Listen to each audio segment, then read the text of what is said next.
Bonjour. Vous m'entendez bien? On a une nouvelle sono beaucoup plus puissante que normalement. Donc merci d'être là. On est presque 100. C'est merveilleux.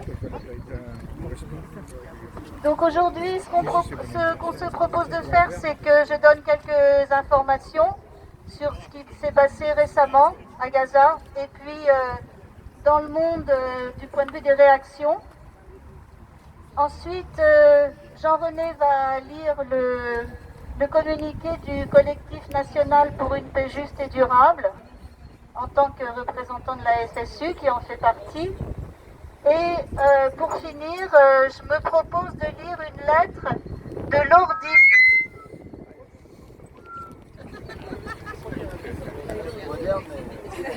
Ben, il me poursuit. Donc l'ORDIP, qui est l'association des universitaires pour le respect du droit international en Palestine. Et eux, vous allez le voir, se plaignent que, vu ce que le gouvernement français fait en tant que complice d'Israël, ça leur enlève leur crédibilité quand ils vont organiser des conférences internationales, surtout dans les pays du Sud. Voilà, donc, alors quelques nouvelles. Alors, les derniers chiffres, selon un rapport de l'ONU du 29 février, entre le 7 octobre et le 29 février, au moins 29 782 Palestiniens ont été tués à Gaza. 70% des personnes tuées sont des femmes et des enfants. À cette date, 70 043 Palestiniens ont été blessés. De nombreuses personnes sont portées disparues, probablement ensevelies sous les décombres, dans l'attente d'être secourues ou récupérées. Ça crachote, ça. Il est mieux le mien. Mets le micro un peu moins près. Hein? Et éloigne juste un tout petit peu. D'accord. Alors ensuite, les députés européens réunis à Strasbourg le 28 février ont voté en faveur d'un cessez-le-feu immédiat et permanent à Gaza. C'est une première dans l'hémicycle. Cet appel à déposer les armes, qui n'est pas contraignant, se trouvait dans un amendement au rapport annuel du Parlement européen sur les droits de l'homme et la démocratie dans le monde. Le groupe de gauche avait déposé cet amendement stipulant que les eurodéputés appellent, je cite, à un cessez-le-feu immédiat et permanent dans la bande de Gaza, permettant l'accès ininterrompu de nourriture et d'eau pour ses habitants.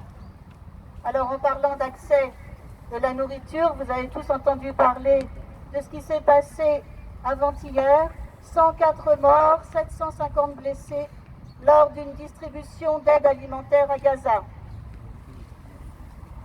Lors d'une réunion d'urgence à huis clos du Conseil de sécurité de l'ONU, concernant ces décès, 14 des 15 membres du Conseil ont soutenu la déclaration présentée par l'Algérie, le représentant arabe au sein de cet organe.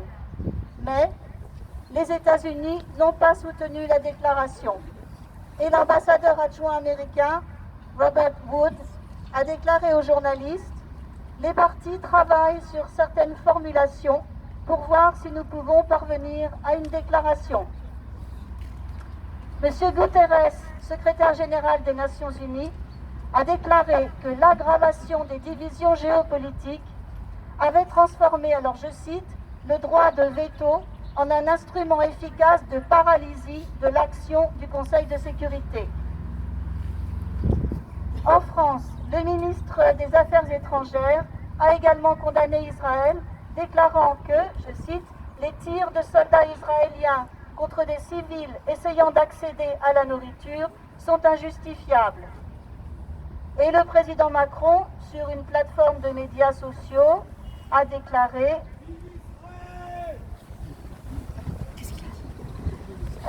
les civils palestiniens ont été pris pour cible par des soldats israéliens et il a exprimé sa condamnation la plus ferme de ces meurtres. Alors, la dernière nouvelle, elle est un peu plus longue. Plus de 200 législateurs de 13 pays se sont unis pour s'opposer aux exportations d'armes provenant de leur pays à destination d'Israël. Ces pays sont 13, donc l'Australie, la Belgique, le Brésil, le Canada, la France, les Pays-Bas, le Portugal, l'Espagne, la Turquie, la Grande-Bretagne, les États-Unis, 2, l'Irlande et l'Allemagne. Alors voilà leur déclaration. Nous, les parlementaires signataires de cette lettre, Oui, oui.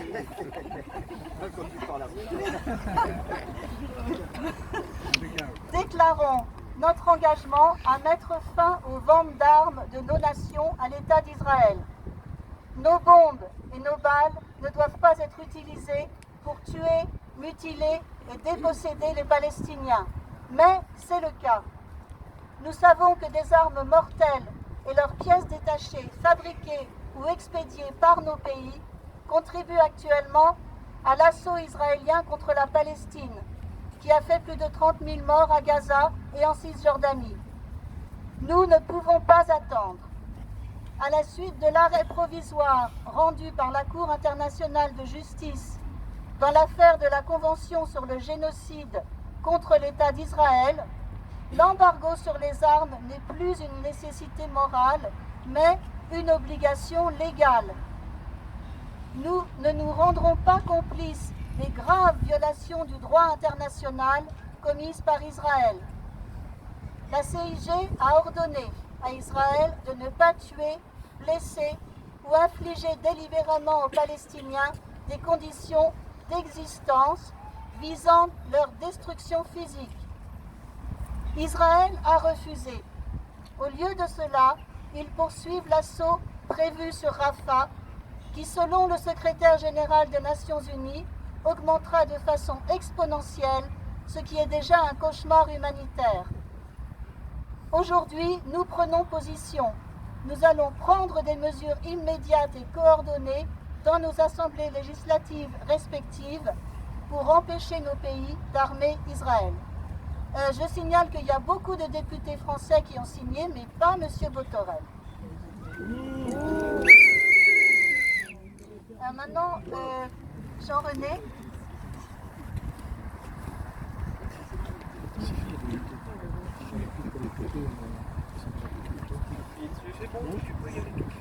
Oui, donc il s'agit d'une déclaration du collectif national pour une paix juste et durable entre Palestiniens et Israéliens, donc avec plus de 30 associations, syndicats, etc., donc co-signataires, donc une déclaration qui date du 29 février.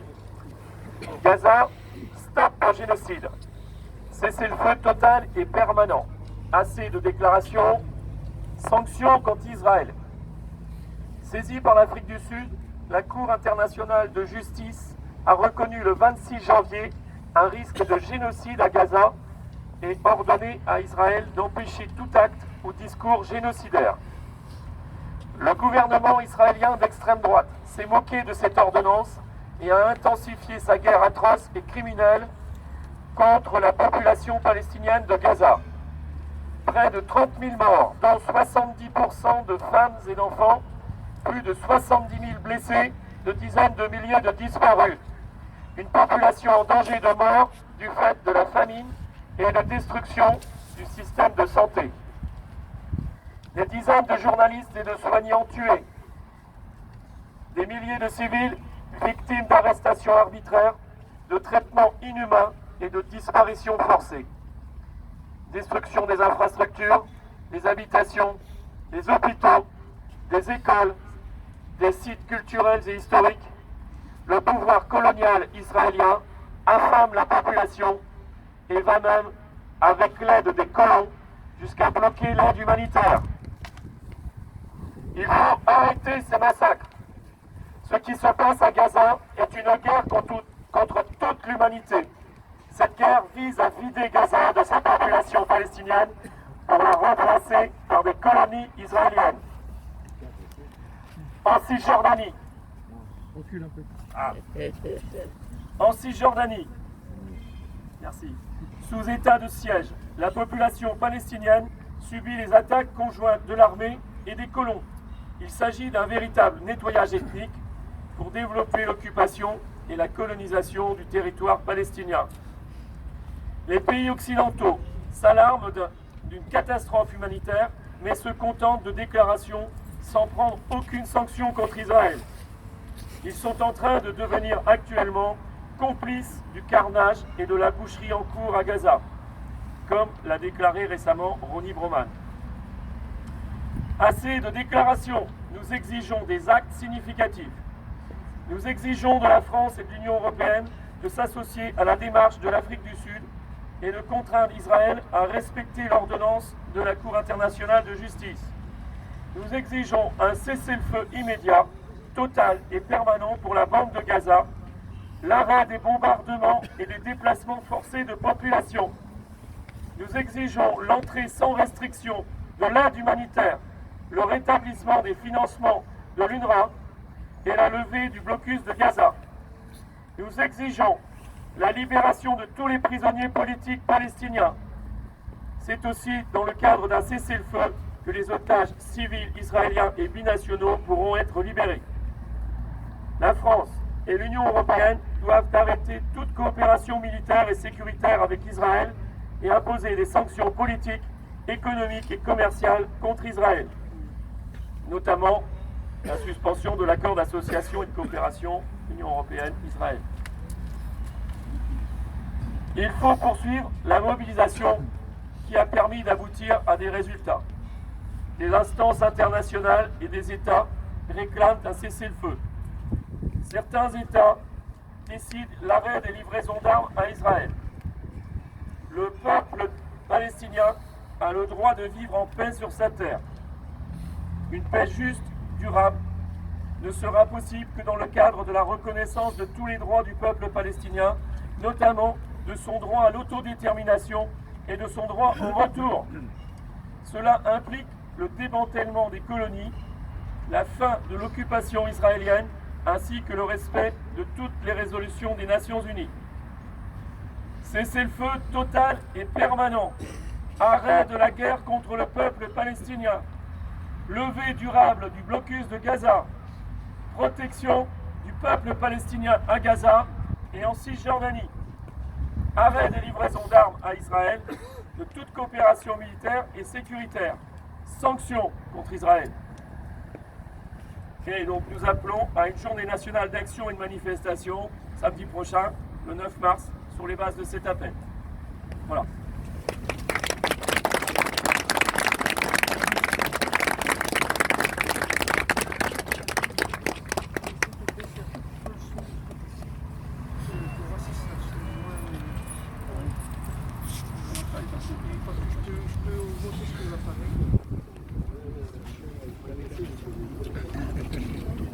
Elle aime bien le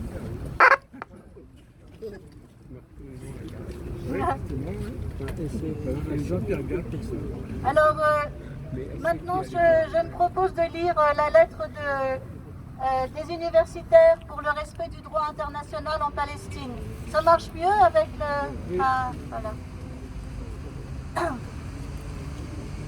Donc, l'ORDIP a écrit hier au président de la République pour le mettre en demeure de faire respecter l'ordonnance de la Cour internationale de justice du 26 janvier dernier, ouvrant une instruction pour génocide contre Israël. Voilà cette lettre. Monsieur le Président de la République, la France considère l'État d'Israël comme un allié et est engagée avec cet État dans une série de partenariats politiques, militaires, économiques, commerciaux, financiers, scientifiques, universitaires, culturels et sportifs.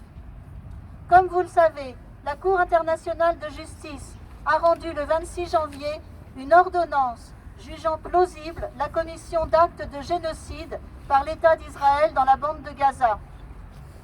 L'ordonnance du 26 janvier ordonne une série de mesures conservatoires impératives qui manifestement ne sont pas respectées par les autorités israéliennes. La Cour de justice a d'ailleurs à nouveau exigé la mise en œuvre immédiate et effective des mesures conservatoires indiquées dans l'ordonnance, y compris à Rafah, au regard de l'actuelle situation périlleuse qui y règne. L'ordonnance du 26 janvier doit se lire à la lumière du contenu de la Convention pour la prévention et la répression du crime de génocide du 9 décembre 1948, sur laquelle elle est fondée. Le génocide, qui est le premier texte juridique adopté par les Nations Unies après 1945, concerne le plus grave crime international que l'ensemble des États s'engagent à prévenir et à punir. Comme l'a déjà dit la Cour internationale de justice, à plusieurs reprises, en raison des valeurs qu'ils partagent, tous les États partis à la Convention sur le génocide de 1948 ont un intérêt commun à assurer la prévention des actes de génocide et, si de tels actes sont commis, à veiller à ce que leurs auteurs ne bénéficient pas de l'impunité. Cet intérêt commun implique que les obligations en question s'imposent à tout État parti à la Convention à l'égard de tous les autres États partis. La France l'a d'ailleurs à juste titre souligné dans sa déclaration d'intervention conjointe dans l'affaire Gambie contre le Myanmar. La décision du 26 janvier doit également se lire à la lumière de la règle internationale, rappelée régulièrement par la Cour dans d'autres affaires et correspondant à l'un des piliers fondamentaux du régime de la responsabilité internationale des États, de l'interdiction de porter aide et assistance à une situation illicite. Elle doit donc conduire tous les États membres de la communauté internationale, et tout particulièrement les États alliés d'Israël, d'une part à agir afin de prévenir le génocide qui est plausiblement en train de se commettre dans la bande de Gaza, et d'autre part à s'assurer que en aucune façon il n'apporte aide et assistance à une situation plausible d'acte de génocide commis par les autorités israéliennes. Cependant, notre association constate avec inquiétude que depuis le 26 janvier 2024, les autorités françaises ne semblent pas avoir revu, suspendu ou annulé aucun des partenariats évoqués. Cette situation trouble profondément les membres de notre association, professeurs d'université, maîtres de conférences, directeurs de recherche, qui représentent le savoir français dans l'Hexagone et à l'étranger, et ce pour plusieurs raisons. Des raisons d'humanité, tenant aux lois d'humanité, aux exigences de la conscience publique et aux principes du droit international humanitaire, qui sont des normes impératives, ne pouvant donner lieu à aucune dérogation. Au regard de la situation catastrophique en cours dans la bande de Gaza et qui empire compte tenu des nombreux obstacles auxquels l'aide humanitaire est confrontée. Ensuite, des raisons d'image de la France en Europe et dans le monde. Notre pays et ses représentants, y compris ceux qui représentent le savoir français à l'étranger, apparaissant comme complices des crimes internationaux en cours dans la bande de Gaza. Des raisons de cohérence morale, alors que des sanctions ont été prises à juste titre contre la Russie en raison des violations du droit international commises par cette dernière.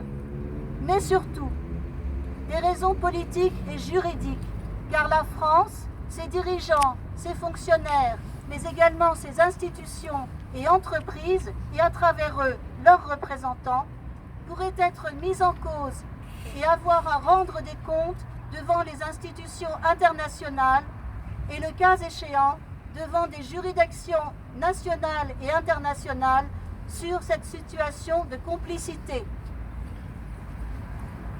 Sur le plan politique, il ne fait pas de doute que la France et ses représentants risquent d'être mis en cause dans tous les forums internationaux où sont représentés les États du Sud et les ONG qui défendent les droits de l'homme et l'état de droit.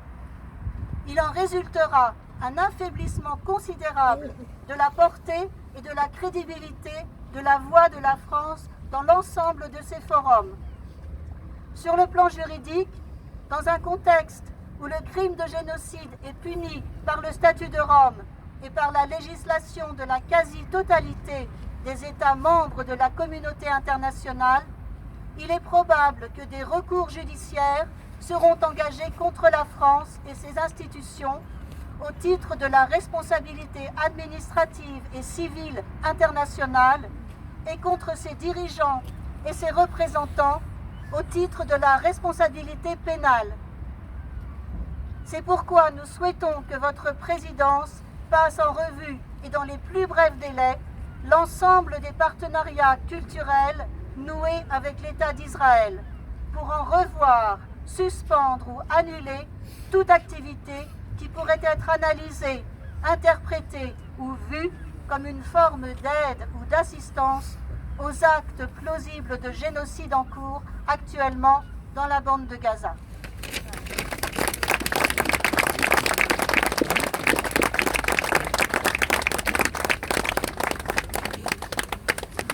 Alors, merci. Samedi prochain, il y a une journée nationale pour la Palestine qui est organisée. De Lannion, il ne va pas y avoir de bus qui va partir pour Paris. On n'a pas organisé ça. Donc nous, on va se retrouver ici samedi prochain à 11h, comme d'habitude, malheureusement.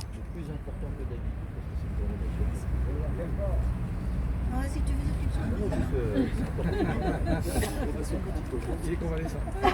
Sauf que notre président, notre vice-président est convalescent, alors c'est encore moi qui parle. Donc ça fera partie évidemment de la journée nationale de protection de la Palestine. on compte sur vous plus que... Je sais pas, ouais. Et nous comptons sur vous encore plus que d'habitude. Voilà. Merci à vous. Au revoir.